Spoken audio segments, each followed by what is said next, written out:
शुरू से लेकर आज तक हमेशा दो दो शब्दों का खेल चला ही आ रहा है।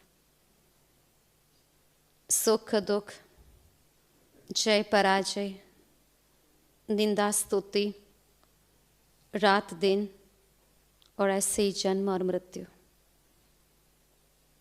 इन दो दो शब्दों के खेल में आज तक हमने कभी ये क्वेश्चन नहीं उठाया कि रात के बाद दिन क्यों। कभी ये नहीं कहा सुख के बाद दुख क्यों।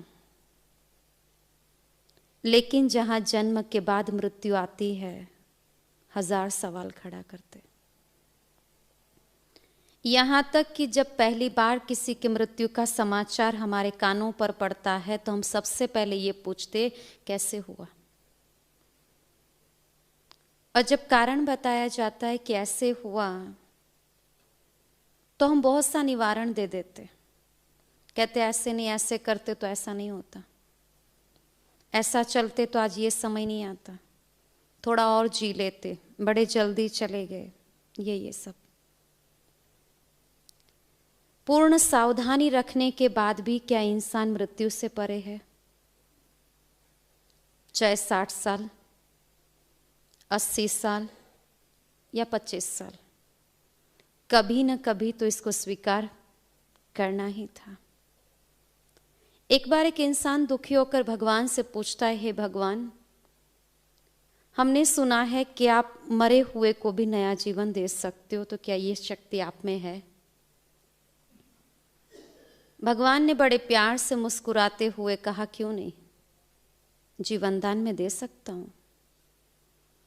तो उस इंसान ने अनेक किस्से भगवान के आगे रख दिए और बोला, देखो उनके जाने के बाद उनके परिवार की स्थिति क्या है, अगर आपने जीवन दे दिया होता तो कितना अच्छा होता। भगवान बोले, अगर मैं उनको जीवन दे भी दूं, क्या वो इस नए जीवन में दोबारा नहीं मरने वाले थे? कब तक मैं नया जीवन देता रहूंगा? जैसे एक फूल का एक पौधे पर खिलना और दूसरे दिन गिरना एक नियम है, ठीक उसी प्रकार जन्म लेना, जीवन जीना और अंत की ओर प्रस्थान करना, ये भी एक नियम है। और इस नियम में मैं भी बंधा हुआ, मैं इसे चेंज नहीं कर सकता। अगर आज से 100 साल, 200 साल या कुछ सदी पीछे जाओ तो हमसे भी अच्छे महात्मा, पुण्यात्मा, त्रेता से भी अगर आगे जाओ तो देवात्माएं थे। आज के कलिकाल के अंदर उन आत्माओं की अति आवश्यकता है। फिर भी उनको शरीर से अमरत्व प्राप्त नहीं हुआ तो आज हमें होना तो असंभव बाबत है। आज तक कोई दुनिया में एक आंगन ऐसा नहीं मिलेगा जहां मृत्यु के कदम नहीं पड़े हो। एक भी दरवाजा ऐसा नहीं है जहां मृत्यु ने दस्तक नहीं दी हो। हर इंसान के जीवन में जन्म और मृत्यु दो बातें हैं ही। लेकिन मृत्यु के समय इंसान जो दुखी होता है ना, दुखी होने का एक कारण है। आज हमें नॉर्मल भी कोई कह देता है, चलो फलाने के घर जाके आवे, वो भी 2 या 3 घर छोड़कर ही है, ज्यादा दूर नहीं है। फिर भी हम कहते थोड़ा सा तैयार हो जावे, 2 घर दूर जाना है। 2 घर दूर जाने के लिए भी हमें तैयारी चाहिए, और इस लोक से परलोक की तैयारी तो इंसान जीवन काल नहीं करता है। और बिना तैयारी के संसार से जब विदा होना पड़ता है, वो सबसे बड़ी दुखदायी घटना है। इंसान के जीवन की 3 घटनाएं जिसमें वो क्या क्या करता है। सबसे पहला देखो, प्रसंग कहो तो जन्म। अगर घर में किसी बच्चे का जन्म होने वाला होता है तो 2 मास पहले से तैयारी शुरू होती है। हर व्यक्ति खुश है, उसके स्वागत में जो लगाना पड़े तन मन धन वो लगाने के लिए तैयार है। दूसरा प्रसंग है शादी, जिसकी तैयारी आज के मॉडर्न युग के अंदर 1 साल पहले चलती है। बुकिंग सिस्टम जिसमें तन मन धन समय शक्ति संकल्प स्थान सब खर्च करते हैं। और तीसरा प्रसंग है मृत्यु, जिसकी तैयारी सेकंड पहले भी नहीं होती है और फिर भी निकलना पड़ता है। वहां तो पोस्टपोन कर सकते, शादी बाद में, यहां पर बिना तैयारी के निकलना ये सबसे बड़ी दुखदाई घटना है। और इसलिए इंसान जब मृत्यु नजदीक दिखाई देती है तो रोना शुरू करता है। ज्यादातर देखा जाता है कि लास्ट स्टेज पर जब इंसान होता है तो उसका जो परिवार है वो उसके आगे गीता गरुड़ पुराण पता नहीं क्या क्या पढ़ते, ताकि लास्ट स्टेज में सोचते उसको कुछ ज्ञान मिल जाए, सदगति हो जाए।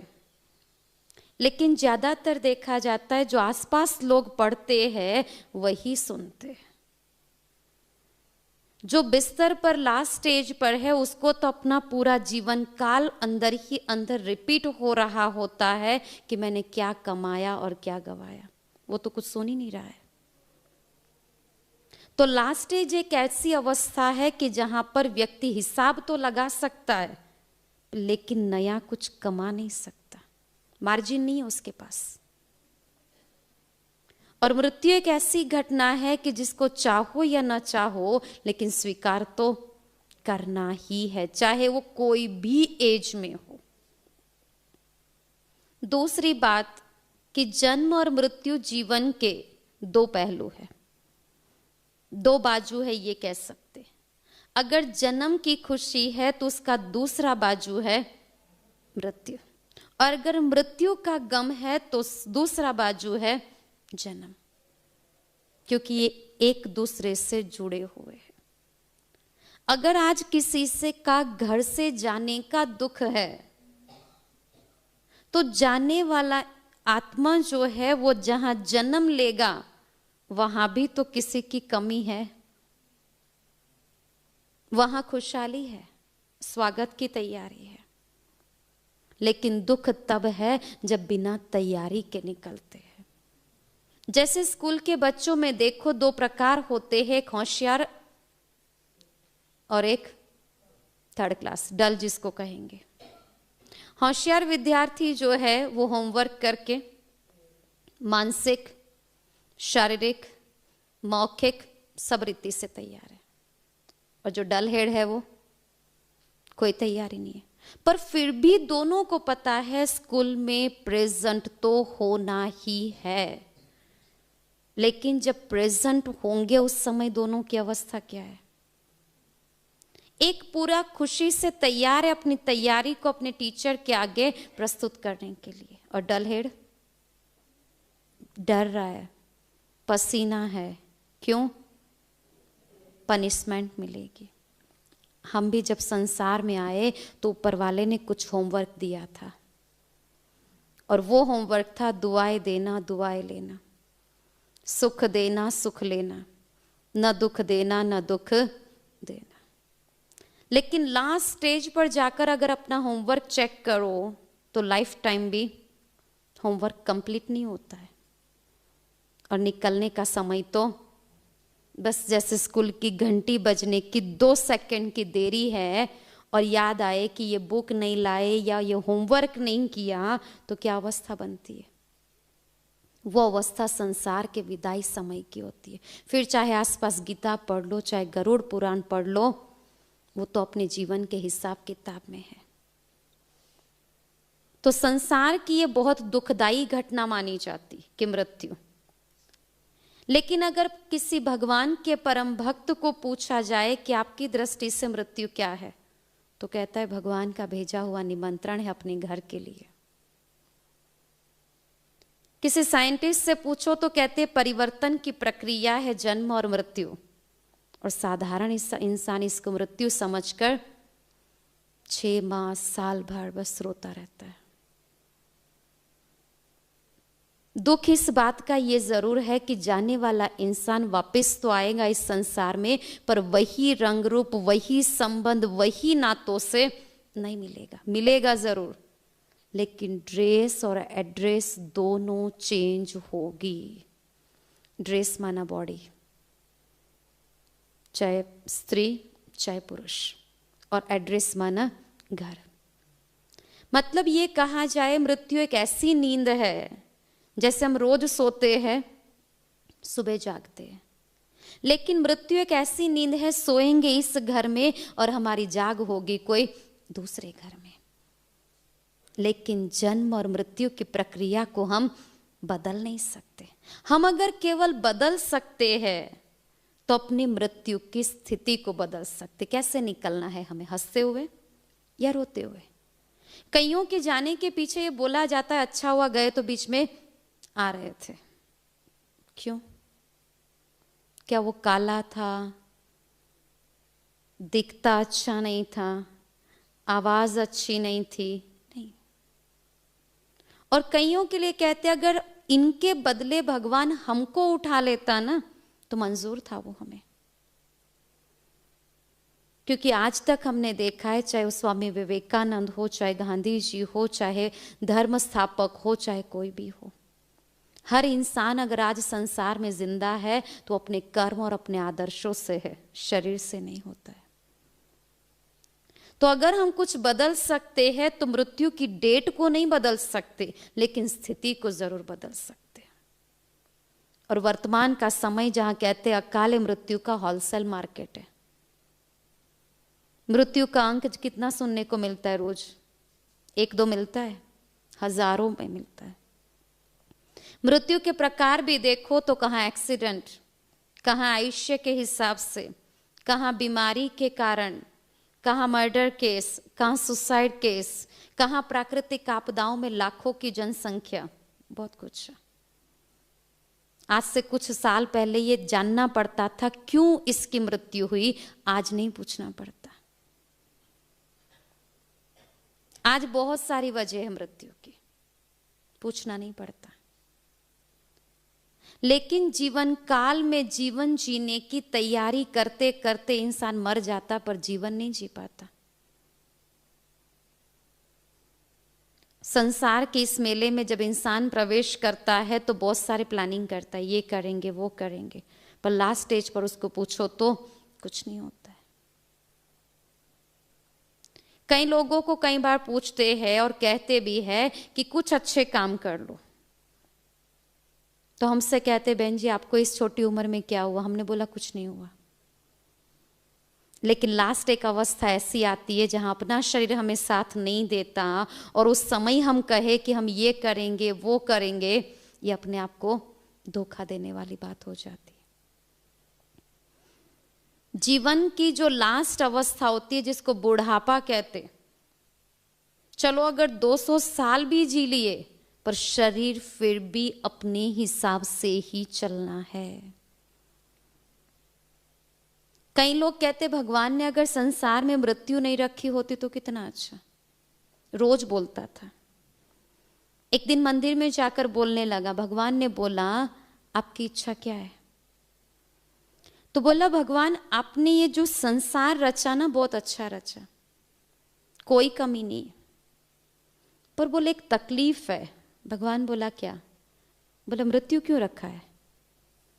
भगवान बोला और सबकी बात छोड़िए, आप अपनी राय बताइए, आप क्या चाहते हो? उसने बोला भगवान मुझे एक वरदान दो कि आज से अभी से लेकर मेरे परिवार में कभी किसी की मृत्यु ना हो। भगवान बोले मुझे ये वरदान देने में कोई दिक्कत नहीं है, लेकिन बहुत सोच समझ कर ये वरदान आप कल इसी समय पर मेरे से ले लेना, मैं बिना पूछे आपको दे दूंगा। वो इंसान कहता है भगवान नहीं, मैं कल तक मर गया तो सो मुझे ये वरदान अब भी चाहिए। भगवान बोला तथास्तु। नाचते हुए गाते हुए घर जाता है, सबको ये मैसेज दे दिया, आज के बाद इस घर में कभी किसी की मृत्यु नहीं होगी। शुरू में तो विश्वास नहीं हुआ, लेकिन 50-60 साल का जो समय बीता, मृत्यु नहीं आ रही है किसी की। 300 साल के बाद उस घर की अवस्था ये बनी कि उस घर के अंदर वृद्धस्थ लोग ज्यादा है। ऐसे लग रहा था जैसे एक वृद्धाश्रम है या हॉस्पिटल है। और पहले जो घर था वो 4 कमरे किचन का घर था, आज साइड पर, ऊपर, नीचे, आगे, पीछे कमरे से कमरे जुड़ते गए। क्योंकि वरदान ये था कि मरेंगे नहीं, पर ये तो नहीं था ना कि जन्म नहीं लेंगे। जनसंख्या तो बढ़ रही थी और कम नहीं हो रहे थे, और अमरत्व के वरदान से कोई अलग होना भी नहीं चाह रहा था, तो घर बड़ा होता जा रहा था। अब सबसे खस्ता हालत तो उस इंसान की थी जिसने ये वरदान मांगा था भगवान से। वो 300 साल का हो चुका था, पर उसका जो ये शरीर था ना, वो पूरा जकड़ चुका था, हाथ भी ऐसे नहीं हो रहा था, ठीक से बोल भी नहीं पा रहा था। और घर में भीड़ इतनी है, चलते भी इंसान टकराते थे, बैठो तो भी भीड़, कहाँ जाए कहाँ बैठे, कोई किसी को सुनने के लिए तैयार नहीं था। क्यों? क्योंकि अब सबके सिर से मृत्यु का डर निकल चुका था। कौन छोटा कौन बड़ा, क्या पाप क्या पुण्य, कोई मायने नहीं रखता था। अंदर ही अंदर वो दुखी हो रहा था, पर क्या करे। एक बार संडे के दिन उसने अपने बेटे को बोला, बेटा सुन, एक काम करेगा? बोले क्या? बोले आज मुझे मंदिर ले चल। बोले ठीक है। वो मंदिर ले गया। हाथ भी ऐसे मुश्किल से जोड़ सकता था क्योंकि जकड़ गए थे ना। हाथ जोड़कर अपनी तोतली भाषा में भगवान को कहता है, भगवान माफी मांगता हूं, सच है कि तेरे रचे हुए संसार में कभी कोई कमी नहीं है। कमी मेरे दिमाग में थी जो मैंने ये वरदान पा लिया। आज फिर कहता हूं कृपा करके इस वरदान को वापस ले लो। मेरे घर की हालत तो शंभू मेले जैसी है, जहां लोग तो है पर अपनापन नहीं है। तब जाकर एहसास हुआ कि मृत्यु एक कल्याणकारी घटना है। अगर मृत्यु घटना को निकाल दिया जाता तो द्वापर कालीन के जो भी हमारे दुश्मन थे, वो दुश्मनावट जो है वो आज तक चली आ रही होती है। मृत्यु एक ऐसी घटना है जो भूतकाल को भूल करके वर्तमान में हमें शांति से जीने के लिए मार्जिन देती है। नहीं तो वो रिश्ते, वो घर कभी नहीं भूलता जहां से हम वापस आए हैं। तो देखो कि मृत्यु के बाद कई सारी विधियां हम करते हैं, तो ये करने का वजह क्या है? जिसके पहले एक छोटा सा दृष्टांत समझ ले। मान लो कि आपका और मेरा रिश्ता बहुत अच्छा है, आज तक कभी अनबन नहीं हुई। आपके पास कोई साधन है जो मुझे 2-4 दिन के लिए यूज करने के लिए चाहिए, सो मैंने आपसे मांगा, आपने बड़े प्यार से दिया, लेकिन 3-4 दिन के यूज में वो साधन मेरे से थोड़ा खराब हुआ। फर्ज क्या होती है? या तो मैं उसे रिपेयर करा कर दूं, या तो आप इसको प्रॉपर सर्विस स्टेशन पर अगर भेजते हो तो मैं उसका खर्च भरपाई करूं। पर मान लो न तो मैंने खर्चा दिया न रिपेयर कराया, ऐसा ही खस्ता हालत में आपको मैंने लौटा दिया। आपका साधन था, आपकी जरूरत थी, आपको रिपेयर कराना ही था और कराया। दूसरे साल फिर मुझे आवश्यकता आई, मैंने लिया, खराब हुआ, लौटा दिया। ये जो क्रम है 4-5 साल चला। अब फिर 6ठे साल में आपके पास आती हूं।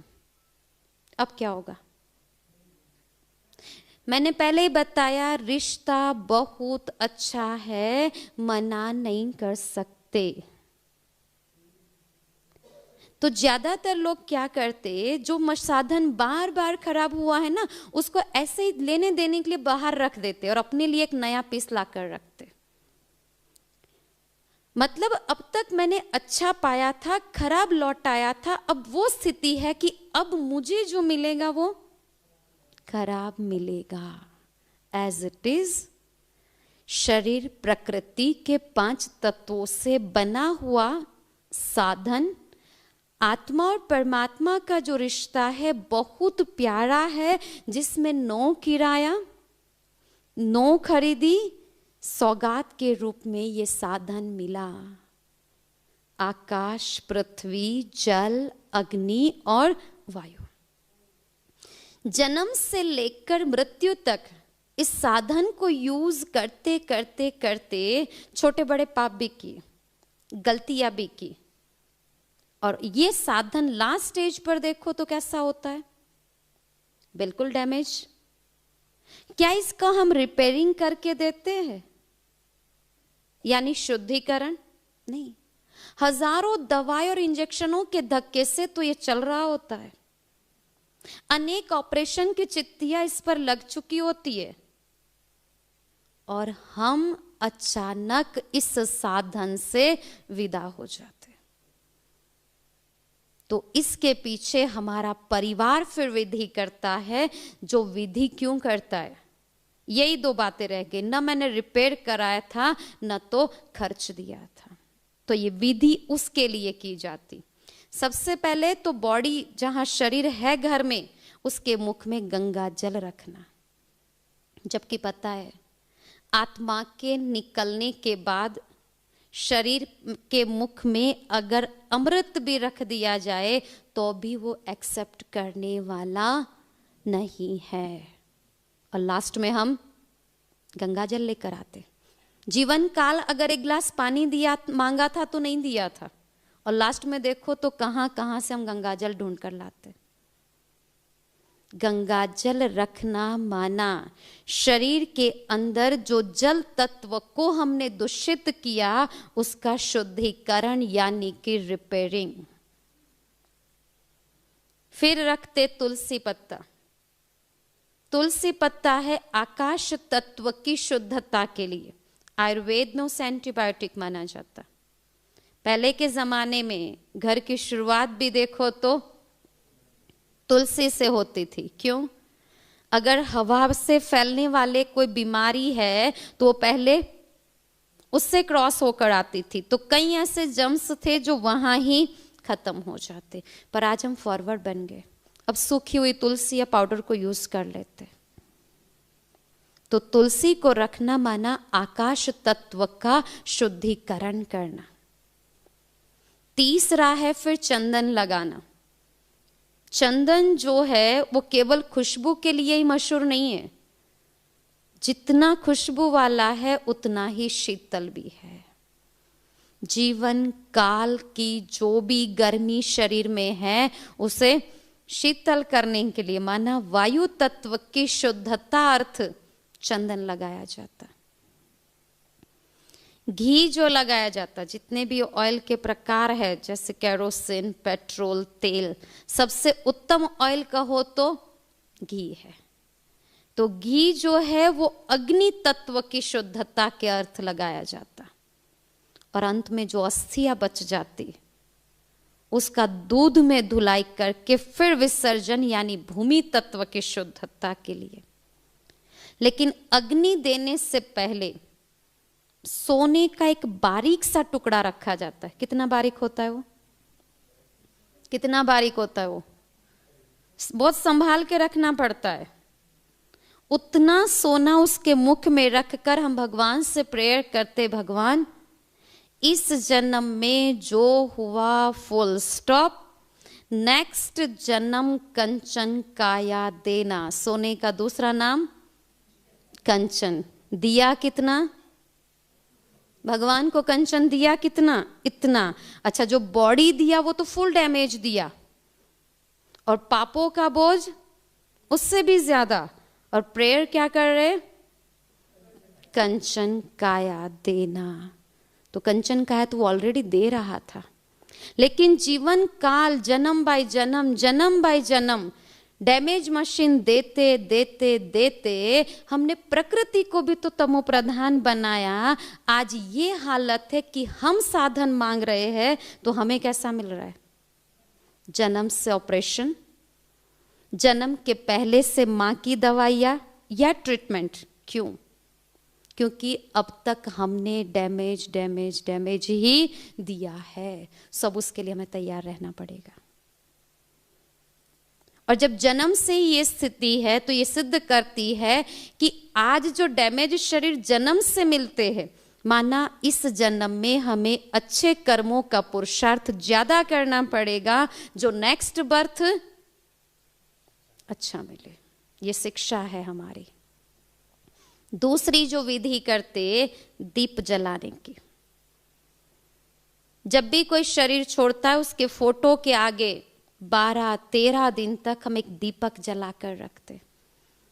पूछते आप सबसे कि दीपक क्यों जलाते हो? तो कहते जो शरीर से आत्मा निकली, इस लोक से परलोक जाने में बहुत से भटकने वाले रास्ते हैं, कहीं दुर्गति के मार्ग पर न चली जाए, सदगति का मार्ग दिखाई दे, इसलिए हमने यहां एक दीपक जलाया।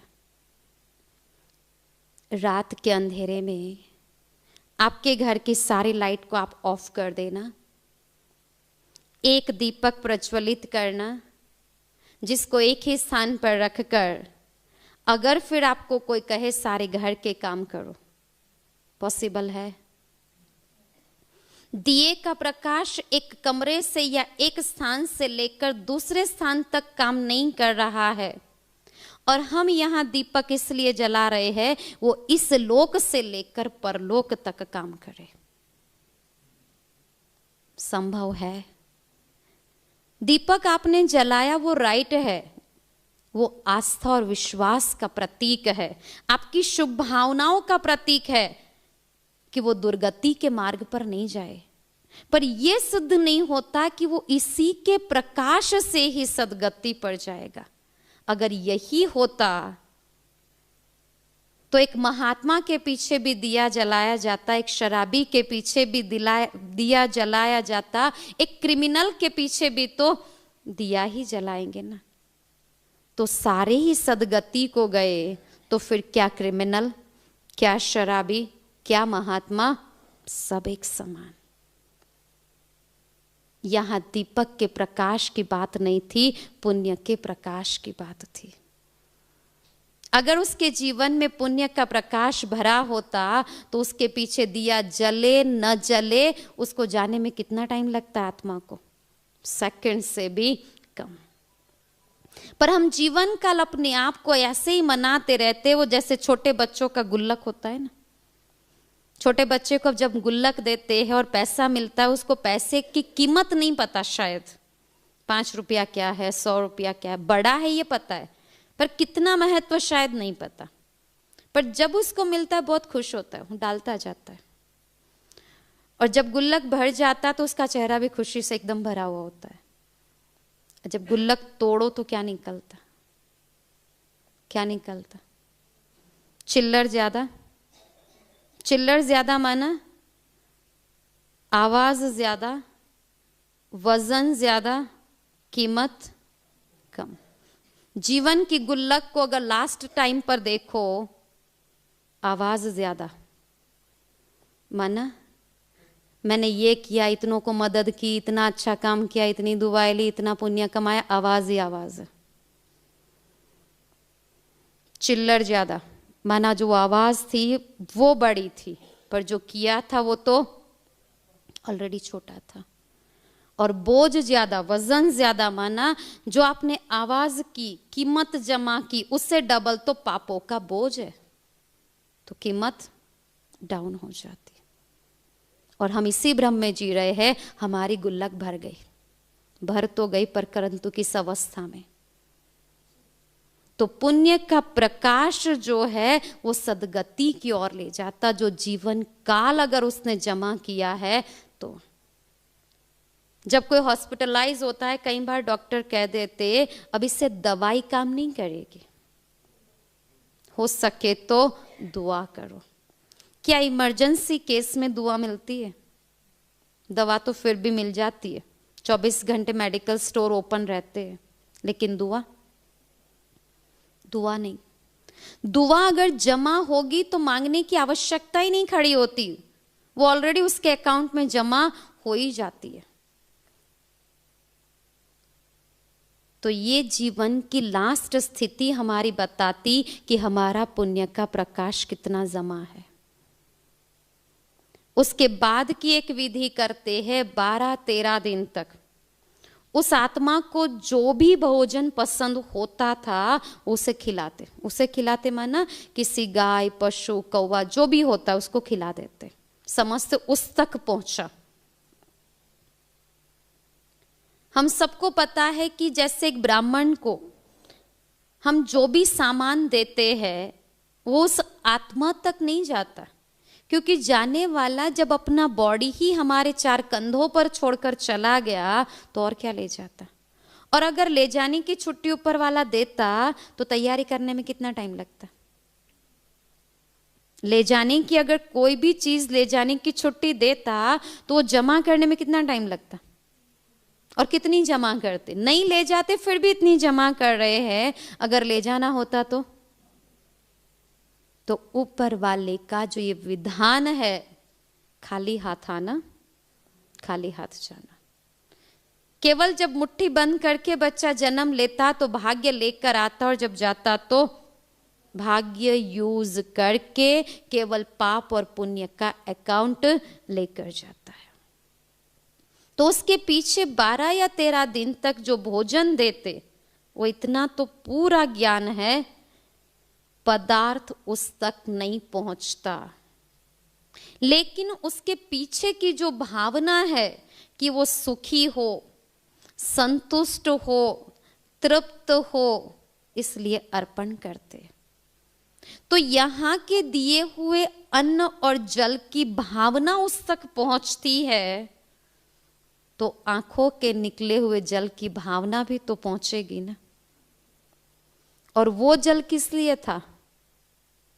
सुखी करने के लिए था या दुख के आंसू थे? तो उस तक पहुंचकर क्या देंगे उसे? और मृत्यु माना तो वन वे है, जहां केवल जा सकते हैं लेकिन वापस नहीं आ सकते। अब वो शरीर से तो आत्मा निकल चुकी है, वापस भी नहीं आ सकती। हम अपने रोने से, दुख से उसको बांध कर रखे, छुट्टी भी न दे, वापस भी न आ सके, तो किस अवस्था में रखना है हमें उसे? आज एक दुकान पर भी हम सामान खरीदने जाते, सामान लिया, पैसा दिया, उतर गए। संसार में भी जिस घर में जन्म लिया, जहां अन्न जल खत्म हुआ, घर से बाहर। तो उसके पीछे जो हम अर्पण करते हैं, जब उसकी भावनाएं पहुंचती है तो रोने की भावना भी तो पहुंचती है। अगर वो आज जिंदा होते तो क्या आपको रोता हुआ देख सकते थे? नहीं। तो क्या जाने के बाद रोएंगे तो वो खुश है? वो चुप कराने के लिए भी नहीं आ सकते, और हम इसी अवस्था में चल भी रहे हैं। तो क्या वो शांति से मुक्त होकर इस घर को दुआ देकर जाएंगे? नहीं, ना हम मुक्त हो सकते, ना ही तो वो मुक्त हो सकते। महाभारत के अंदर देखो, जब अभिमन्यु का वध हुआ, युद्ध को वहीं पर रोक दिया गया। शत्रु मित्र सब इकट्ठे हो गए, श्रद्धांजलि दे दी। लेकिन एक व्यक्ति था जिसका वहां पर होना बहुत आवश्यक था, और उसके तरफ से मुक्ति मिलना भी उतना ही अति आवश्यक था। और उस समय आज की टेक्नोलॉजी, मोबाइल, फास्ट व्हीकल कुछ भी नहीं था। रणभूमि से कोसों दूर राजमहल तक कोई जाए और सुभद्रा को ये मैसेज दे कि अभिमन्यु का वध हुआ है, बड़ी युक्ति से समझाकर, ऐसे ही नहीं जाकर धक से बोल दिया अभिमन्यु का वध हुआ है। नहीं, भूमिका तैयार करके फिर बताना, फिर रिटर्न मैसेज लेकर आना, तब तक महान योद्धा की आत्मा को भटकता रखना ये हिंदू धर्म का सबसे बड़ा पाप माना जाता। और ये सुभद्रा के जीवन में न बोझ बने, इसलिए सुभद्रा की ओर से श्री कृष्ण ये दान वहीं अदा कर देता है। तो आज हम सब की फर्ज क्या है? जाने वाले इंसान केवल हमारे पास 2 चीज मांगते, क्या हम दे सकते? जो आत्मा चली गई वो हमारे पास केवल 2 चीजें मांगती है, दे सकते हम? कई लोग पूछते पहले बताओ तो सही वो क्या है? संपत्ति तो नहीं, प्रॉपर्टी तो नहीं, नहीं। जाने वाला इंसान केवल हमसे 2 चीज मांगता है, शांति दो, मुक्ति दो। दे सकते? अब मान लो हमारा बहुत कट्टर दुश्मन मृत्यु हुई है, तो क्या दे सकते? दे सकते? देनी पड़ेगी, क्योंकि एक दिन इसकी आवश्यकता हमें पड़ेगी। कई लोग कहते हैं अगर मैं मर जाऊं तो इस दुश्मन को नहीं बुलाना, मुझे इसकी ओर से शांति और मुक्ति नहीं चाहिए, हम तो ऐसे ही निकल जाएंगे। मुश्किल है। जितना प्यार का बंधन होता है उतना ही दुश्मनावट का भी बंधन होता है। चेक करो, जब किसी से बंधन टूट जाता है, दुश्मनी आ जाती है, हम बोल देते आज से मेरी डिक्शनरी में तेरा नाम नहीं होगा, ठीक है। चेहरा भी नहीं देखते, बोलते भी नहीं, कुछ भी नहीं, और लोगों को बता भी देते हमारा कट ऑफ हो गया है। हो गया है? कट ऑफ हो गया है? नहीं। जिसके भी पास जाते हम किससे तो इसी के सुनाते, देखो इसने मेरे साथ ऐसा किया, तो हमारे दिलो दिमाग में तो वही है, केवल सामने नहीं है। तो जब जीवन काल दिलो दिमाग में वो था, जुबान पर वो था, हजारों लोगों तक हमारी दुश्मनावट के किस्से हमने सुना दिए, तो क्या उसकी मुक्ति के बिना हम चले जाएंगे? और अगर चले गए तो कार्मिक अकाउंट कैरी फॉरवर्ड, फिर जन्म लो, फिर युद्ध शुरू। इसलिए जब भी कोई जाता, हिंदू धर्म का सबसे पहली 2 आवश्यकता, जहां भी कोई अर्थी देखो, ये 2 चीजें पहले दे दो, शांति मिले और मुक्ति भी मिले। अच्छा, जब भी ऐसी कोई शोक सभाएं लगती है तो हम आते हैं, और जब घर से भी निकलते तो यही कहकर आते, चलो फलाने चले गए, हम जा करके शांति का दान देकर आवे। क्या करते? आकर इकट्ठा होकर क्या करते? या तो किसी यंग एज की मृत्यु हुई है तो बहुत रोना, वो भी दुख है। या तो एजेड व्यक्ति की मृत्यु हुई जिसका इतना गम नहीं है, तो हम बैठकर गपशप करते। आए थे किस लिए? शांति देने। तो शांति देने से पहले ये चेक किया जाए, अगर मैं सोचूं मुझे 500 रुपया दान करना है, कब कर सकूंगी मैं? 500 रुपया मैं दान कब कर सकूंगी? जब मेरी जरूरत से ज्यादा कुछ % बचता है, या तो फिर मेरे पास जमा है। अगर मेरी ही जरूरत पूरी नहीं हो रही है, भले दिल साफ है कि मुझे देना है, पर मेरे पास ना तो जमा है पिछला और ना ही वर्तमान में इतनी कमाई है, तो कैसे दूंगी मैं? ठीक उसी अनुसार जब हम कहते हैं हम फलाने को जाकर शांति देवे, चेक करो क्या मेरे पास उतनी शांति जमा है जो मैं उससे दे सकूं? या वही जब घर से निकले तो झगड़ा करते हुए निकले थे, ऑटो वाले से भी झगड़ा किया, इतना किराया लिया, इतने में तो हम यहाँ नहीं आते थे, इतने में तो कहीं और भी चले जाते थे, कोई और भी ले आता था। यही मनोस्थिति से तो हम शांति देने आए। तो आंतरिक चित्त तो बिल्कुल ही शांत नहीं है। क्या पिछली उतनी शांति जमा है हमारे पास जो उसमें से निकाल कर हम उसे दे दे? वो भी नहीं है। तो तत्काल क्रिएट कैसे करेंगे? उसके लिए हमारा चित्त का शीतल और शांत होना अति आवश्यक है। और वो चित्त शीतल और शांत तब होगा जब जाने वाले इंसान के प्रति जो हमारा दृष्टिकोण था वो एकदम ट्रांसपेरेंट, माना साफ हो जाए।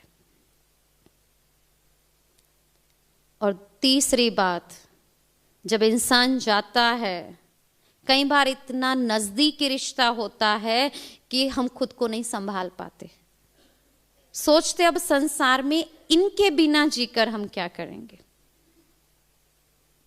जीवन वो छोड़कर गया और कोई बहुत नजदीकी संबंधी है, उससे लगता है मेरा भी जीवन अब नहीं है,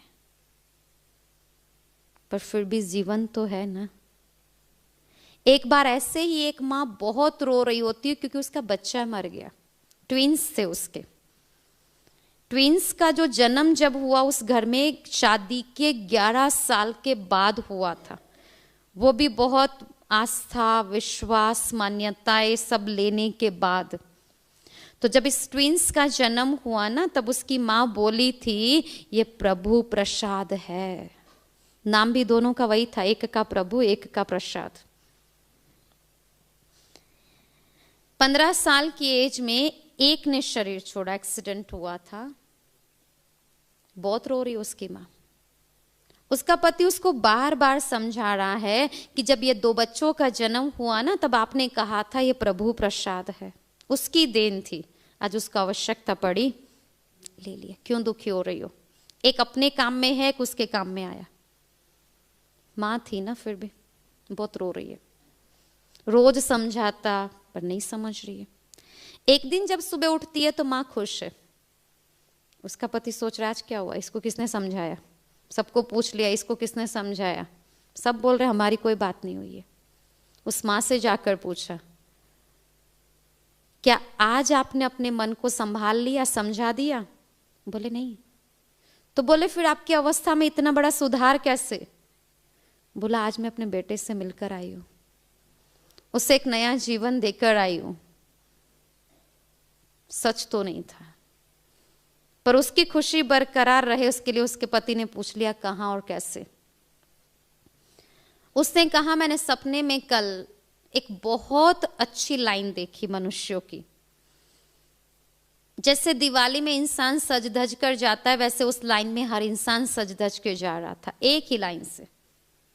कोई आगे पीछे नहीं देख रहा था, कहीं नहीं, बस हर एक अपने आप में मस्त था। हर एक के हाथ में एक बहुत सुंदर सजा हुआ दीपक था, बहुत अच्छा जल रहा था, लंबी लौ से, और मस्ती से चल रहे थे। एक बार मन हो गया कितने अच्छे लोग हैं, मैं भी इस लाइन में जुड़ जाऊं, पर फिर कदम पीछे आ गया। क्यों? ये कौन है, कहां जा रहे, पता नहीं, पर बहुत अच्छी लाइन थी, देखना अच्छा लगता, क्योंकि सबके डिफरेंट ड्रेस, डिफरेंट दीपक, हर कोई अपनी मस्ती में है। एक को उसके रोकने पूछ लिया आप लोग कौन हो और कहां जा रहे हो? उसने बोला माता जी हम संसार से विदाई पाए हुए लोग हैं, हमारी मृत्यु हो चुकी है, हम नए घर के लिए प्रस्थान कर रहे हैं, और जहां हमें जन्म लेना है उस घर का प्रतिरूप कुल दीपक हमारे हाथ में है, और नए शरीर के प्रतिरूप ये नए वस्त्र मिले हैं, और नए जीवन की खुशहाली में जा रहे। अब उसके कदम और पीछे हट गए, अब उस लाइन में उसे जुड़ना नहीं है, पर देख रही अच्छा है। थोड़ी देर के बाद क्या होता है कि लाइन जहां पूरी हो रही है, पर थोड़ा अंतर छोड़कर और एक व्यक्ति उसी लाइन में जा रहा है, पर उसकी स्थिति कुछ अलग थी।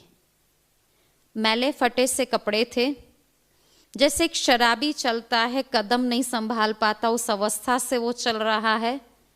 दीपक जो है उसका वो भी कभी बंद कभी चालू, इस अवस्था में है। उसको लगा ये जा तो इसी दिशा में रहा, इसी लाइन में है, इसको तकलीफ क्या है। हेल्प करने के आश्रय से वो रुक जाती है वहां पर, और उसे पूछने के लिए कि इसको क्या तकलीफ है। जैसे जैसे वो नजदीक आता जाता, बहुत हैरान है वो, अपना बच्चा है। जाने वालों की स्थिति और इसकी स्थिति को देखकर बहुत परेशान है वो। बहुत दुखी दिल से उसने पूछ लिया, बेटा तेरी ऐसी स्थिति किसने बनाई, कौन इसका जिम्मेवार है, क्या तकलीफ है, क्या कमी है, बहुत सारे क्वेश्चन। उसने बोला, माँ इस स्थिति के जिम्मेवार तो आप स्वयं हैं। चाहो तो आप मुझे इस स्थिति में रख सकते हो मैं जब पहुंचूं तब, और चाहो तो ये जाने वालों की स्थिति भी मुझे प्रदान कर सकते हो, आपके हाथ में है। बोला, बेटे मैंने ऐसा क्या किया? बोले, माँ मेरे निकलने के बाद भी आपके दिल में जो दुख है ना, वो दुख मुझे नए कपड़े नहीं पहनने दे रहे, वो नया वस्त्र धारण हो ही नहीं रहा है, वो दिल तो अभी भी वहीं जा रहा है मेरा। बोले, आपके जो आंसू है वो तो दीपक पर गिर रहे, वो जल नहीं पा रहा है ठीक से। आपके रोने की जो आवाज है ना, वो पैरों पर लग रही है, चल नहीं पा रहा हूं मैं। अब आप चाहो तो इस स्थिति में विदा करो या फिर नया जीवन। संसार की कोई भी माँ क्या करेगी? कोई भी माँ है तो क्या करेगी? नया जीवन देगी ना, कि नहीं देगी? देगी।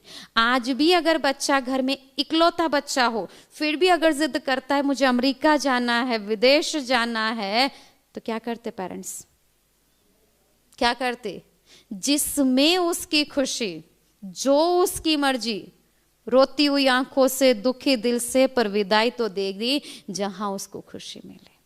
तो इस माँ ने भी यही किया, और सुबह खुश इसलिए है कि नया जीवन प्रदान किया, सो भी अपनी आंखों से देख कर आई।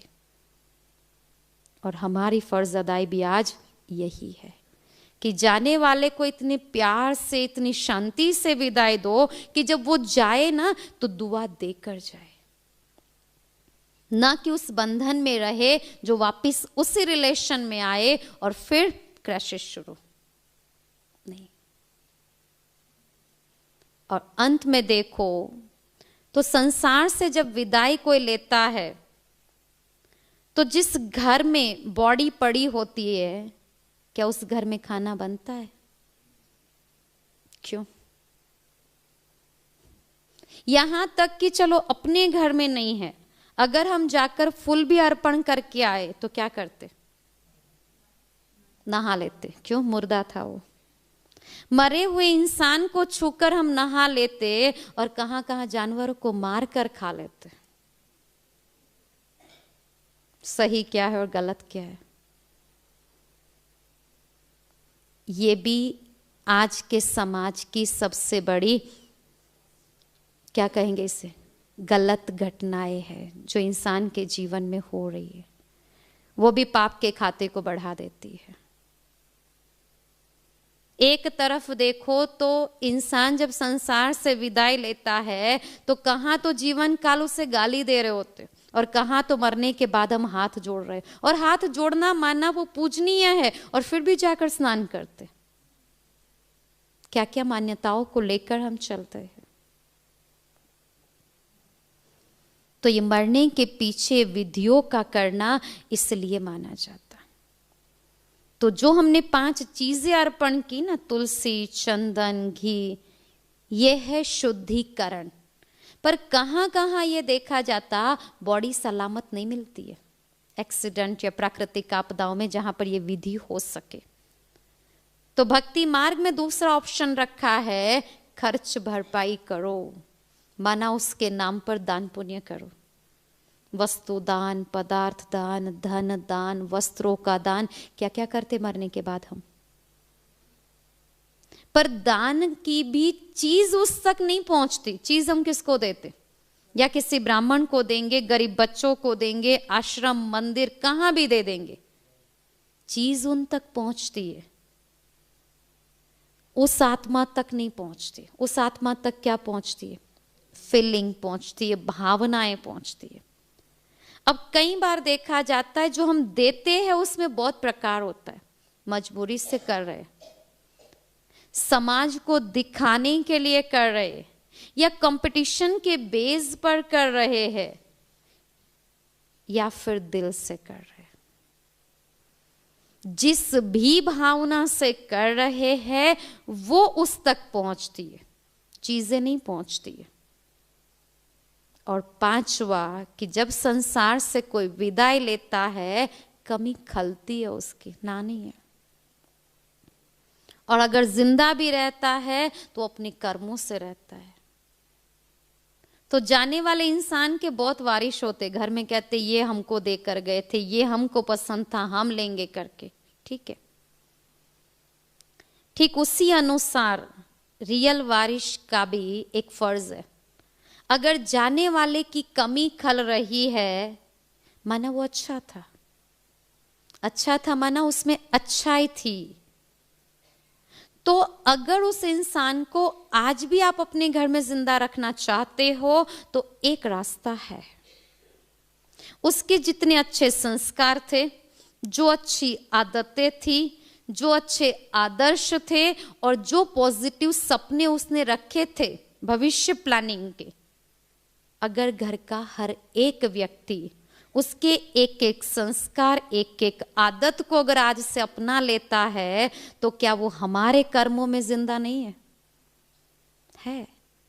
और हो सकता है शायद इन्हीं आदर्श कर्मों से हम उसके अधूरे सपनों को पूरा कर पाए, तो एक सपूत वारिश के रूप में हम सिद्ध हो सकते हैं, उसके नाम को एक नया जन्म दे सकते हैं।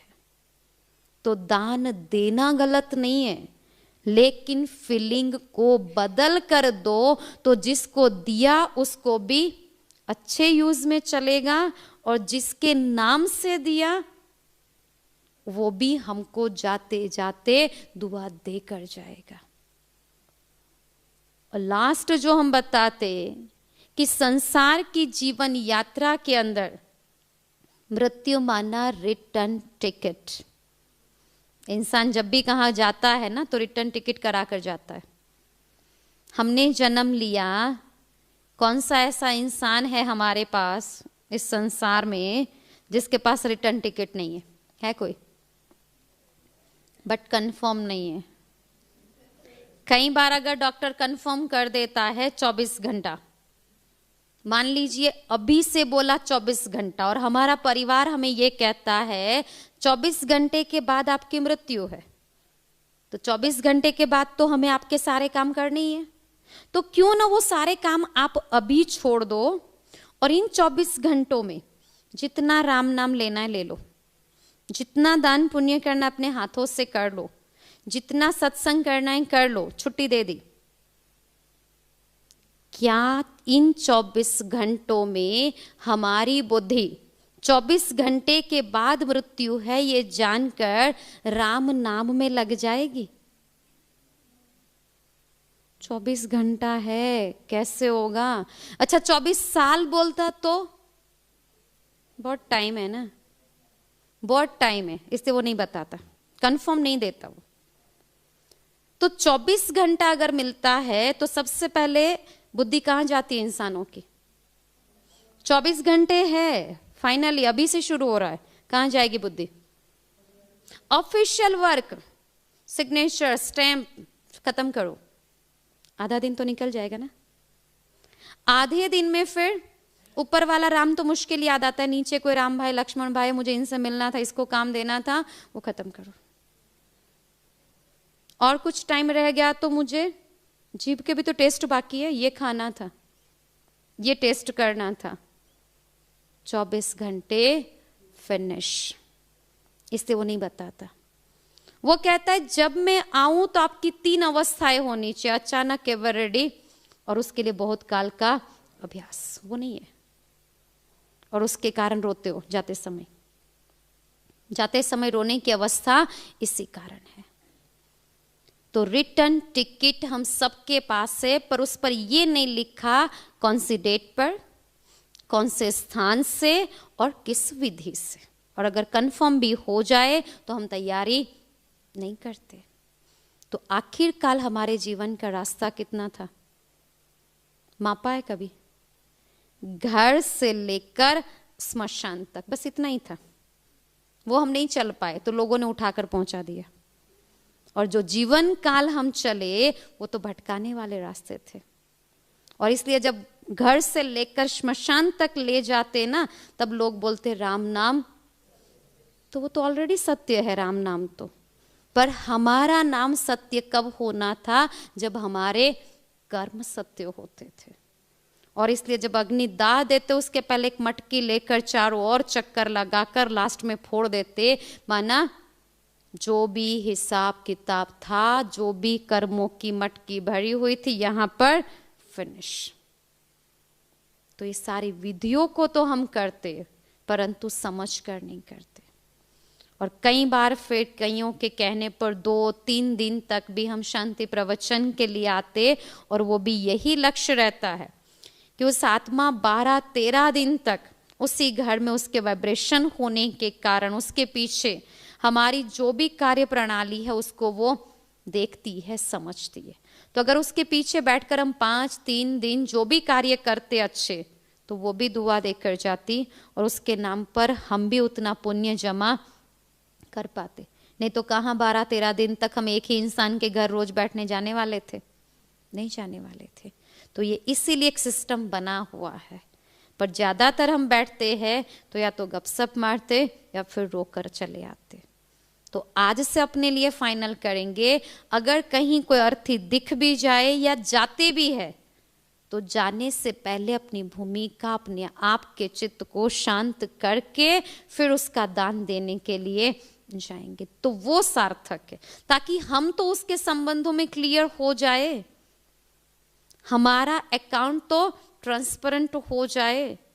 इस विधि से जाना है, न कि केवल गए और 5 मिनट बैठकर आ गए। ये सिस्टम नहीं है। तब कहेंगे हमने मृत्यु की घटना को सहर्ष स्वीकार किया। बाकी ऐसे तो आने और जाने वाले बहुत है। जाए तो ऐसे जाए कि हम हंसते जाए, पीछे पूरा जग रोता हुआ हो। क्योंकि जब हम आए तो हम केवल ही रो रहे थे, बाकी सब हंस रहे थे हमको देखकर। तो कर्मों से अनुसारो जब हम संसार से विदाई ले, पीछे जग रो रहा हो और हम अपने पुण्य को देखकर हंसते हुए जाए, तो उसके पीछे हम इतना सा अपना दान तो दे सकते हैं। एक तो चित्त को शांत करे और मुक्ति रियल में दे, और ये श्रद्धांजलि अर्पण करे। वो आत्मा जहां भी जाए, जिस भी घर में जाए, सुख, शांति, समृद्धि, संपन्नता को पाए, दुख शांति की लहर भी उस तक न पहुंचे। ये श्रद्धांजलि सच्चे भाव से देने से पहले उस आत्मा के प्रति ये कामना जरूर रखो कि अगर जीवन काल हमारे और उसके संबंधों में मन से, वाणी से, कर्म से अगर दुख पहुंचा है, तो सॉरी, फुल स्टॉप। सॉरी कहने से रिश्ता और अकाउंट जो है वो खत्म नहीं हो जाता। अगर मैं आज आपकी लाख रुपए की चीज तोड़ दूं और फिर कहूं सॉरी, सॉरी माना फुल स्टॉप लगा, झगड़ा आगे नहीं बढ़ा, पर वो चीज नहीं मिली। उसका दुख तो तब खत्म होगा जब वो लाख रुपया मैं लौटाऊं या वो चीज उसको लौटाऊं। तो कई बार ऐसा होता है कि मान लो आपकी और मेरी कभी नहीं बनी, जब भी मिले झगड़ा ही किया, बहुत ही अपशब्द के साथ अलग हुए, और अलग होने के बाद भी बहुत बहुत बहुत गलत सोचा। मान लो अगर कल मैं हॉस्पिटलाइज होती हूं और डॉक्टर मेरे लिए कहता है ये 2 दिन जिंदा रहेगी, और उस समय आप मिलने आएंगे, मुझे तो मेरी मृत्यु नजदीक दिखाई दे रही है ना, सो मैं आपसे कहूंगी सॉरी, मैंने आज तक आपके साथ बहुत गलत किया। अब झगड़ा होगा? अब झगड़ा होगा? नहीं। अच्छा, मैं सॉरी करूंगी तो सामने वाला पात्र या अगर आप है तो क्या कहेंगे उस समय? फिर पिछला सारा याद आएगा? क्या कहेंगे? ठीक है, चलता है, जीवन था ना, हो गया, ठीक है, माफ किया। क्या यहां हिसाब पूरा हो जाता है? हिसाब तो उसी समय बना था जब मैंने आपको कोई अपशब्द सुनाया, और वो सुनकर आपका दिल जितना दुखी हुआ, जितने % में दुखी हुआ, अकाउंट वो बना। अब क्लियर वो तब होगा जब उतने % में मैं सुख ना दे दूं। सॉरी तो केवल फुल स्टॉप है, मृत्यु भी फुल स्टॉप ही है, अकाउंट क्लियर नहीं हुआ। इसलिए संसार में कहते हैं गलती हर किसी से होती है, क्षमा दे देना बहुत अच्छी बात है। अगर हर किसी की गलती को मन में रखकर जीवन यात्रा में चलते रहो और अचानक संसार से निकल गए तो इससे बड़ी दुर्घटना और कोई नहीं है, क्योंकि बहुत सारे बोझ वाले पैसेंजर को लेकर हम चले, माना पाप। इसलिए संसार में कहते हैं जिसको भूल नहीं सकते उसे क्षमा कर दो, और जिसे क्षमा नहीं कर सकते उसे भूल जाओ। दोनों ही एक दूसरे के सापेक्ष है। तो इस जीवन के मंत्र को लेकर और जाने वाले की कोई एक अच्छाई को आज अपने जीवन में धारण करके एक रियल श्रद्धांजलि देते हुए हम यहाँ से विदाई